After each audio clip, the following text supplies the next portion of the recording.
त्याच प्रकारे कार्यक्रम ठाण्यामध्ये ठाणा आरटीओला पण करणार आहोत लवकरात लवकर. बोला. मी ज्ञानेश्वर पाटील भिवंडी शहराध्यक्ष. आज जे कल्याण राहुल पाटलांनी जे केलं आहे ते आम्हाला सगळ्या ठिकाणी करणं गरजेचं आहे. भिवंडी, ठाणा, उल्हासनगर या सगळीकडे करणं गरजेचं आहे आणि अख्खा महाराष्ट्रात आम्हाला करायचं आहे. कारण जे चाललंय यांचं मनमानी कारोबारचं जे चाललंय त्यांना कुठेतरी अंकुश टाकणं घालणं गरजेचं आहे. आणि आमच्यासारख्या पक्षाने निर्भय महाराष्ट्र पार्टी जे सामान्य जनतेसाठी लढा देतं त्या पक्षाने त्यांच्या जिम्मेदारी उचललेली आहे.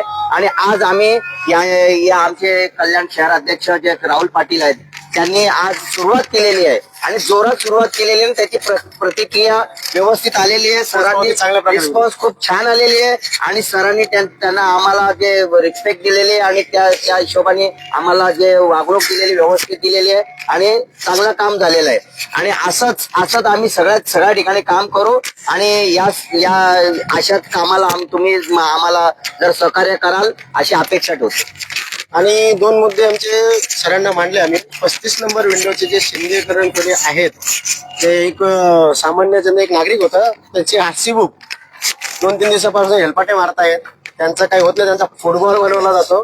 तसा फुटबॉल फक्त करू नका ही आमची तुम्हाला हात जोडून विनंती आहे.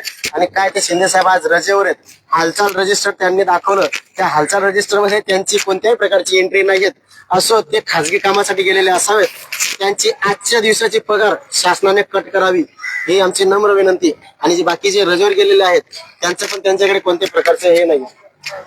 आजच्या नंतर जे काय मुवमेंट रजिस्ट्री असते त्या रजिस्ट्रीला मेंटेन करावी अशी या कल्याण उपप्रादेशिक परिवहन कार्यालयाला मी निवेदन देत आहोत तुमच्या मार्फत. मी सचिन नरेंद्र सिंगूरकर, कल्याण शहर प्रमुख.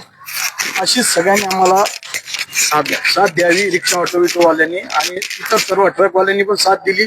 आम्ही इतर सर्वांचेही आम्ही सपोर्ट करू.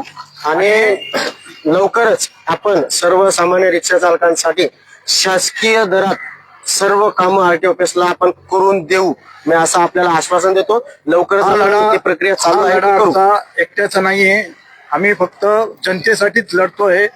असं नका समजू का इलेक्शन जवळ आले म्हणून आम्ही लोक असं करायला निघालोय. हे सर्वांसाठीच आम्ही लोक करतोय. सर तुम्ही काय त्याच्याशी आम्हाला काय एवढं हे नाहीये. सगळ्यांनी आम्हाला सपोर्ट करावं हीच आमची नम्र विनंती. वंदे मातरम 2 शब्द आपल्याला बोलतो. नमस्कार, मी राजू डेक्कन, क्राईम बातमी ठाणे न्यूजपेपरचा उपसंपादक. एक थोडंसं करेक्शन करायचं आहे. आपल्या गाडीला पासिंग जेव्हा गाडी पासिंगला जाते तो इन्शुरन्स नसतो. जेव्हा शोरूम वाले काढून देतात तेव्हाच गाडी रोडवरती चालवण्याचा अधिकार आहे. मला असं शासनाला कळवायचं आहे. 3 महिने झाले इन्शुरन्स दिला नाही तुम्ही. आरटीओच्या याच्यात बिलकुल चुकी नाही. आरटीओचं काम आहे तिकडे पाठवणं. म्हणजे ज्यांना इन्शुरन्स काढायचा आहे शासनातर्फे ती एजन्सी आहे, त्या एजन्सीनं काढून द्यायचं असते. शासनाने जर इकडनं आरटीओ जर पेपर त्या एजन्सीला पाठवले असेल तर हा इन्शुरन्सचा जो भाग आहे 3 महिने काढून दिला नाही त्याला पेनल्टी एजन्सीला शासनाने लावावी अशी माझी नम्र विनंती आहे. कारण काय आहे, आरटीओ गाडी फिरवतात त्यांना असं वाटतं का आरटीओ स्टिकर लावल्यानंतर गाडी चेकिंग करण्याचा अधिकार त्या महाराष्ट्रात कोणालाच नाही, पण जनतेला अधिकार आहे. आणि त्यांनी अशी गाडी जनते रस्त्यावरती अशी गाडी विदाऊट इन्शुरन्स गाडी फिरवू नये. मरण जर पावला तर त्या जीवाची जे काही बरवाईट होईल त्याचा बिलकुल इन्शुरन्स पास होणार नाही. इन्शुरन्स वाले बोलतील की आमचा इन्शुरन्स काढला नाही, याला आम्ही कुठल्याही प्रकारे क्लेम देणार नाही. म्हणून हात जोडून विनंती आहे आरटीओ साहेबांना की ही गाडी तुम्ही स्टॉप करा,